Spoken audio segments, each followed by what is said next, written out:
يا ربنا انفعنا ببركة القرآن يا ربنا انفعنا ببركة القرآن. Assalamualaikum warahmatullahi wabarakatuh.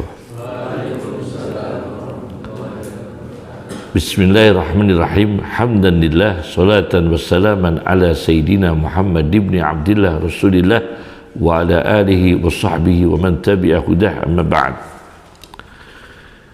Hikam Ibnu Athaillah As-Sakandari, hikmah nomor 2. Bismillahirrahmanirrahim. Ibnu Athaillah mengatakan, iradatuka utawi kekarepan sira, keinginanmu, at-tajrida ing makom tajrid. Makom tajrid ialah mengkosongkan diri dari kegiatan duniawi, tidak bekerja, tidak berusaha, itu namanya tajrid. Jarroda yujarridu tajridan, mengosongkan diri dari kegiatan duniawi seperti usaha atau bekerja. Orang yang tidak kerja itu namanya tajrid. Dengan kekuatan tawakal, karena dia bertawakal kepada Allah, maka dia tidak bekerja. Tajrid.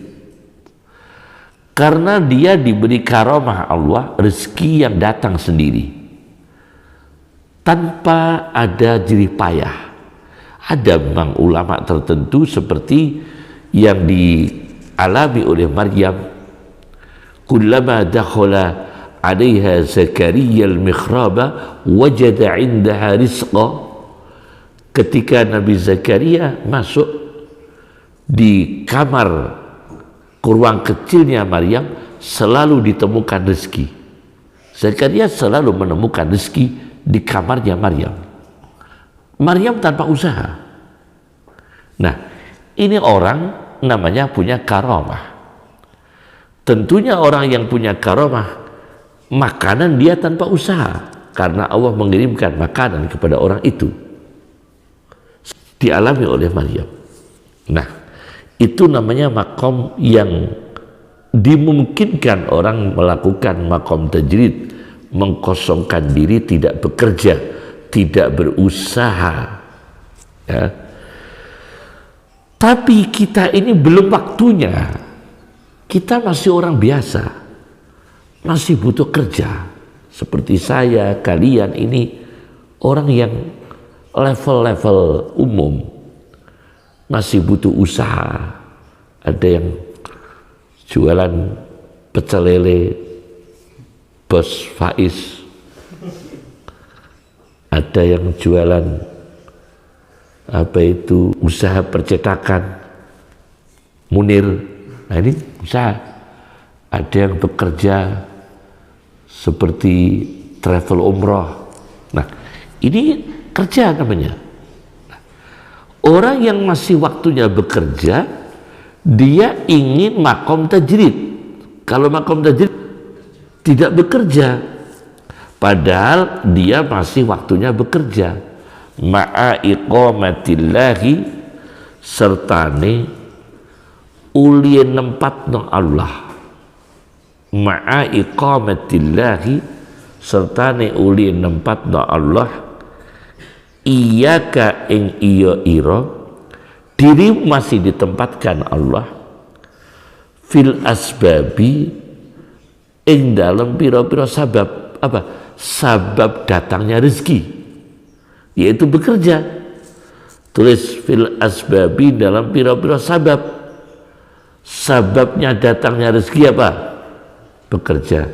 Sababnya sembuh, pakai obat, ya kan?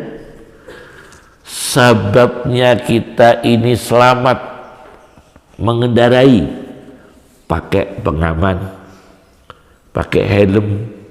Nah, ini masih pakai sabab. Nah, kita memaksakan diri, tidak butuh alat, tidak butuh alat-alat duniawi.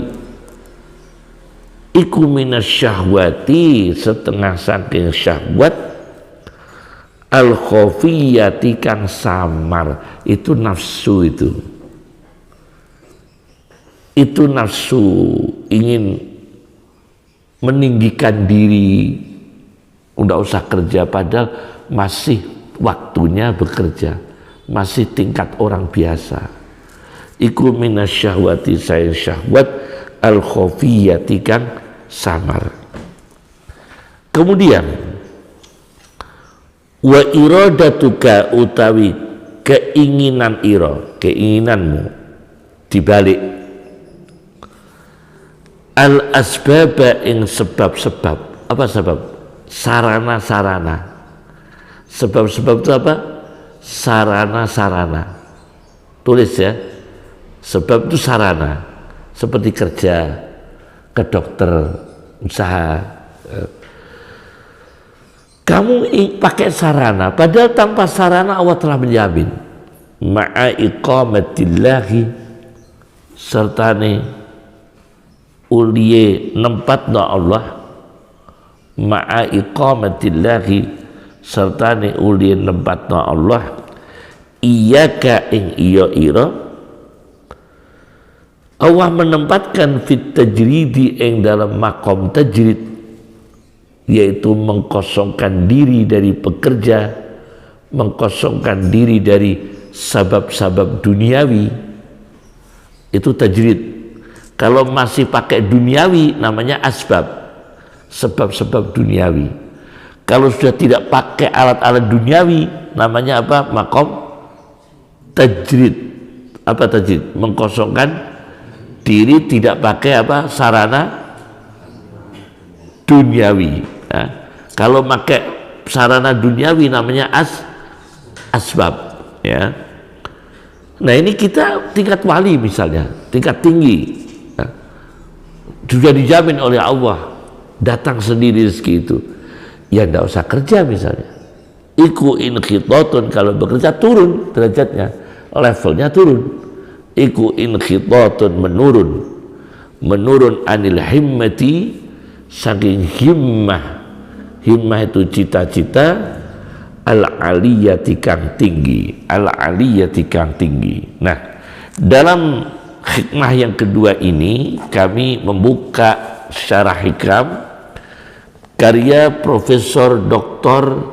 Muhammad Said Ramadan Al-Buti, terdiri dari 4 jilid. Profesor Dr. Said Ramadan Al-Buti, syarah hikam. Saya baca di jilid 1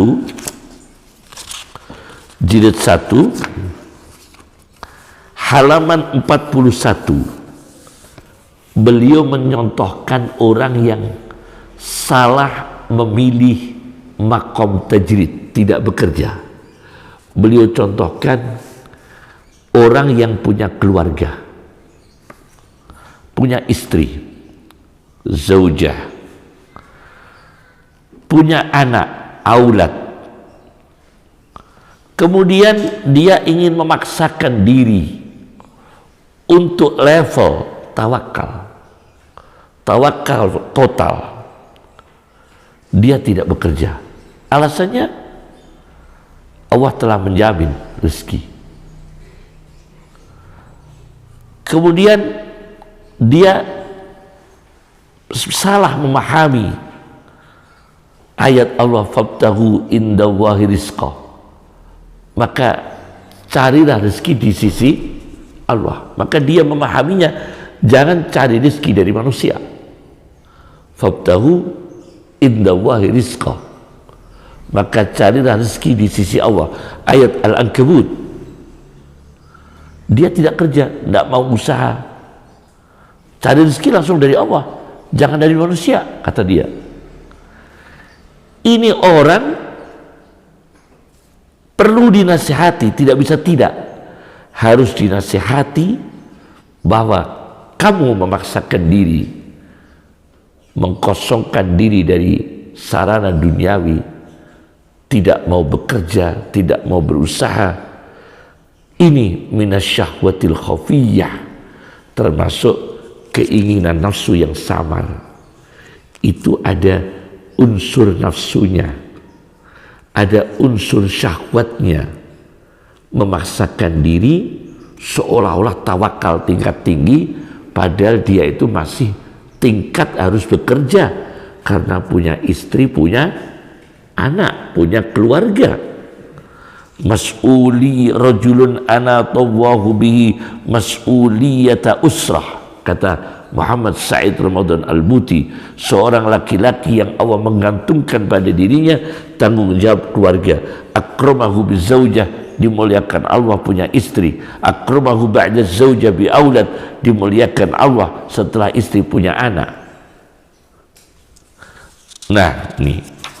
Kemudian yang menarik lagi, Profesor Dr. Said Ramadan Al-Buti dalam kajiannya, beliau memberikan contoh makom tajrid dan asbab.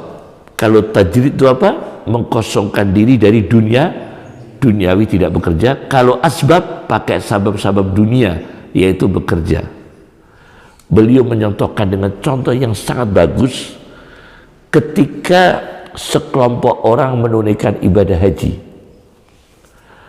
Menunaikan ibadah haji, satu kelompok famutaharriruna min sairil qudud wat tabi'at wal mas'uliyat.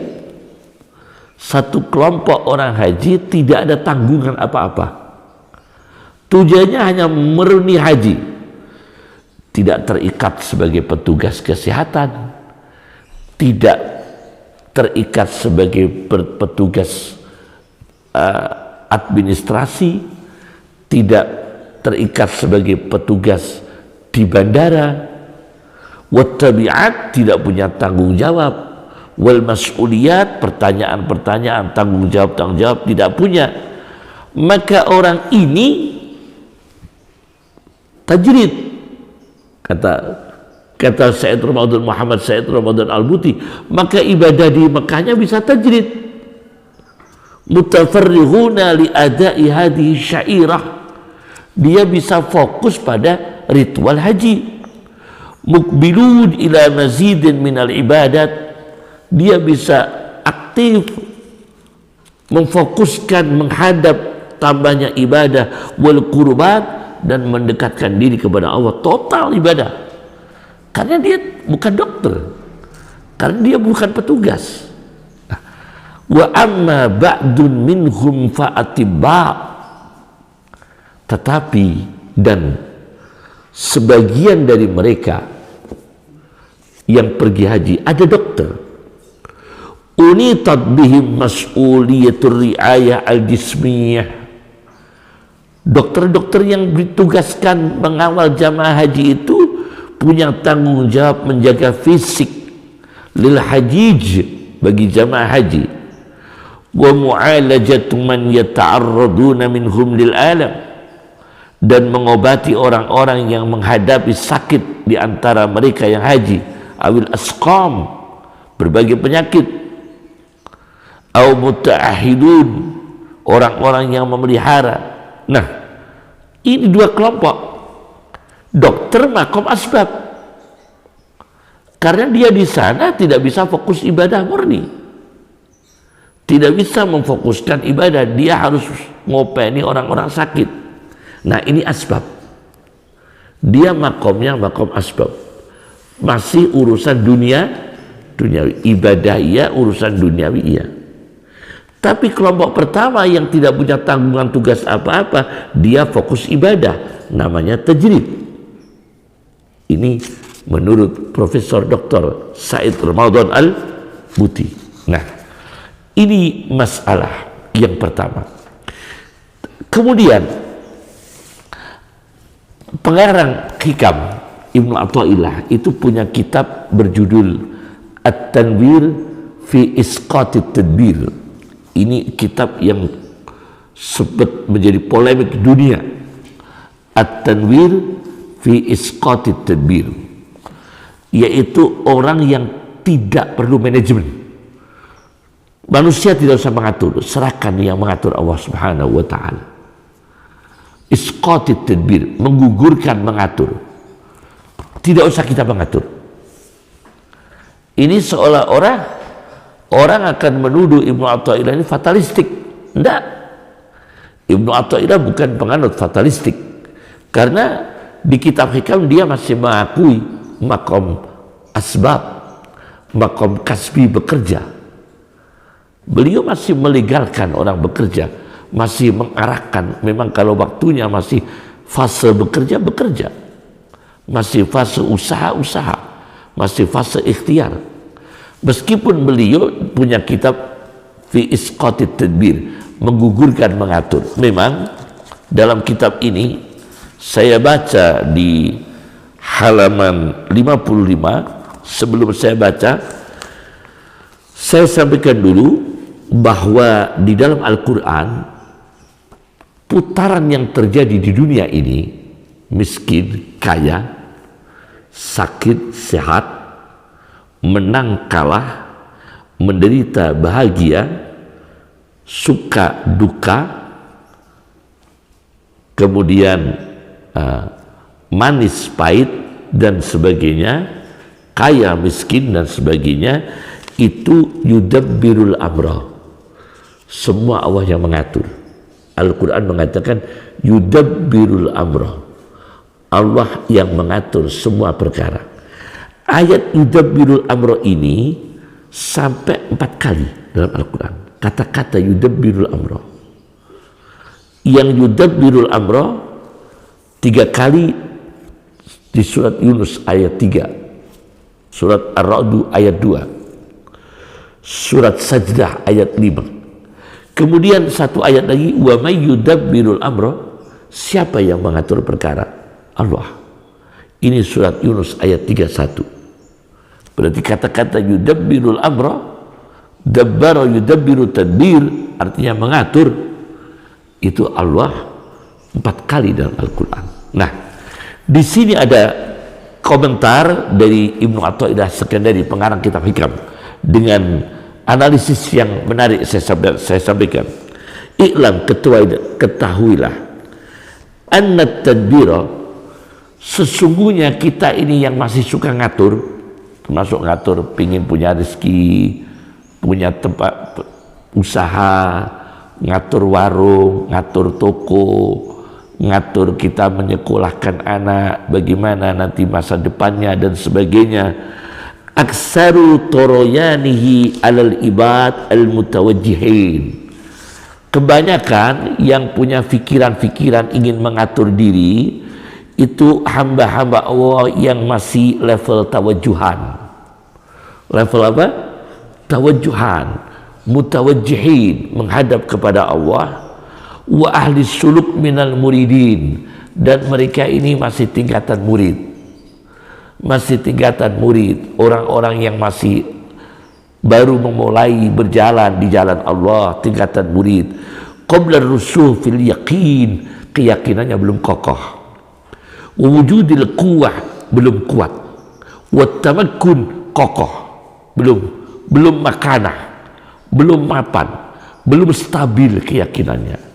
Maka dia masih mengatur masa depan, mengatur usaha, mengatur mencari rezeki. Itu kata Ibnu Athaillah, memang ini orang-orang yang qabla rusuh fil yaqin, keyakinannya belum kuat. Nah, kemudian beliau mengatakan di halaman itu tadi, di halaman 55 kitab At-Tanwir fi Isqatid Tadbir, kemudian di halaman 56 beliau mengatakan, akan tetapi musibah, sakit, anna lil balaya wal asqam a'maron, itu ada umurnya. Musibah, sakit, itu ada umurnya. Binatang mati karena umurnya selesai, habis. Begitu juga la tanqadi baliyatun hatta yanqadiya miqatuha. Ujian itu habis, selesai Kalau memang waktunya sudah selesai, ujian itu akan berlalu, musibah itu akan selesai. Nah, ini beliau memberikan contoh satu kasus yang menarik sekali. Ada seorang putra seorang ulama mengalami krisis ekonomi. Putra seorang ulama mengalami krisis ekonomi setelah wafatnya abahnya. Wa kana waladun li ba'dil masyayikh, seorang anak dari salah satu masyayikh, guru. Fatuwfiya abuh, ayahnya wafat. Wa baqiyal waladu ba'dah, tinggal anaknya. Sesudah abahnya wafat, anaknya masih hidup. Famtasakat alaihi amdadul waqti, tapi macet, imtasakat itu terkekang, macet bantuan waktu itu, yakni ekonomi. Famtasakat alaihi amdadul waqti, maka macet atas dirinya putra kiai itu bantuan, yakni rezeki pada waktu itu, macet, ekonominya sulit putra kiai ini. Akhirnya putra kiai ini berpikir mencari alumninya, mencari siapa di antara murid ayahnya. Akhirnya bertemulah putra kiai ini dengan salah satu murid ayahnya yang menjadi orang soleh hebat di negara Irak. Bertemu pada alumni ayahnya. Begitu bertemu, dia terus terang putra kiai ini, karena putra kiai ini masih makom kas asbab, butuh rezeki, dia makom asbab, butuh usaha, nggak punya uang. Matur kepada alumninya. Kalau sekarang nyalon DPR lah, putra kiainya nyalon apa? DPR. Tapi ini enggak nyalon DPR. Putra kiainya matur kepada alumninya yang di Irak. Syekh, muridnya ayah saya, tolong bantu saya, titipkan nama saya ke wali kota supaya aku diberi kedudukan, diberi pekerjaan, kedudukan atau pekerjaan. Ini harapan putra kiai. Tapi putra kiai ini punya ilmu, makomnya masih makom kasbi, makom bekerja, atau makom asbab, atau tadbir, masih mengatur diri. Asbab yaitu sabab-sabab duniawi, kasbi hasil kerja, tadbir masih mengatur diri. Kalau tarkut tadbir, tidak usah mengatur, titipkan aturan Allah. Nah, akhirnya alumninya ini orang soleh, dekat dengan Allah. Saya yakin dekat dengan Allah, karena dia mengatakan kepada Gusnya tadi, putra kiainya tadi, Gus, saya tidak mampu menjadikan awal malam menjadi waktu sahur. Di mana posisi saya dari kamu, Gus? Idza wulita hukmal Iraqiyin, jika suatu saat nanti kamu akan memimpin Irak. Idza wulita, jika kamu diberi kekuasaan hukmal Iraqiyin, menjadi hakim, penguasa atau hakim orang-orang Irak. Putra kiai ini tidak memahami kata-kata alumninya ini, seorang alim. Dia hanya berpikir berarti alumni bapak saya, alumni ayah saya tidak mengusahakan saya, tidak memperjuangkan saya. Akhirnya dia keluar dari, meninggalkan dari alumninya tadi dengan marah. Tidak lama kemudian khalifah itu setingkat dengan raja, sultan, membutuhkan pengajar untuk mengajar putranya khalifah. Maka alumninya ini, Masya Allah, alumninya ini kemarin dengan bahasa isyarat. Kamu kalau menjadi penguasa gimana? Ternyata alumninya ini firasatnya kuat. Khalifah pada waktu itu butuh tenaga pengajar. Putra kiai tadi ini diterima sebagai pengajar di istananya khalifah, mengajar anaknya khalifah. Setelah itu khalifahnya meninggal dunia. Anak yang diajar, anaknya khalifah, yang diajar oleh putra kiai tadi yang cari pekerjaan, anaknya khalifah menjadi sultan. Akhirnya putra kiai ini diangkat menjadi hakim di Irak, hukmal Iraqiyin, menjadi hakim di Irak, hakimnya warga Irak, hukmal Iraqiyin. Nah, ini contoh berarti gurunya ini tidak tadbir, bukan gurunya, alumninya tidak makom tadbir, tapi isqatut tadbir, tidak mau mengatur, serahkan kepada Allah. Putra kiainya makom tadbir, mengatur diri.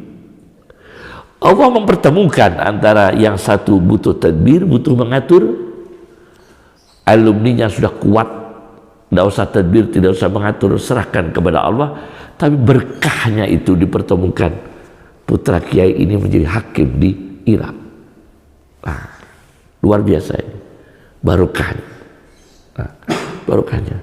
Maka saling berhubungan, ulama yang sudah makom tajrid, kita yang masih makom asbab, minta doanya para ulama yang makom tajrid, yang sudah tingkat tinggi ketawakalannya, tawakalnya sudah tingkat tinggi. Karena kita memang masih makom tadbir, tetapi secara teologis terjadinya dan kepastiannya adalah di tangan Allah Subhanahu wa ta'ala, meskipun kita mengatur hanya kemampuan akal kita. Oleh karena itu kami tutup di sebuah hadis yang saya temukan di kitab Khilyatul Awliya wa Tabaqatul Asfiya, Khilyatul Awliya wa Tabaqatul Asfiya, karya Abu Nu'aim Al-Asfahani, di jilid 1 halaman 168. Rasulullah SAW mengatakan kepada Abu Darin,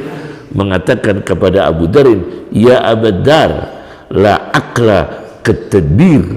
Wahai Abu Dar, tidak ada akal yang cerdas seperti bisa mengatur. Berarti kita oleh Nabi SAW dimaklumi oleh tingkatan kita ini. Kita diberi anugerah Allah otak, diberi anugerah Allah akal, kita masih mengatur kebutuhan kita, mengatur usaha kita. Tetapi ada tingkat tertentu seperti tadi, diserahkan kepada Allah. Alumni yang tadi makomnya sudah makom isqatut tadbir, menggugurkan tadbir, tidak mengatur, diserahkan kepada Allah yang maha mengatur. Karena Allah yudabbirul amro, yang disebut dalam Al-Quran 4 kali, yudabbirul amro. Cukup. Assalamualaikum warahmatullahi wabarakatuh.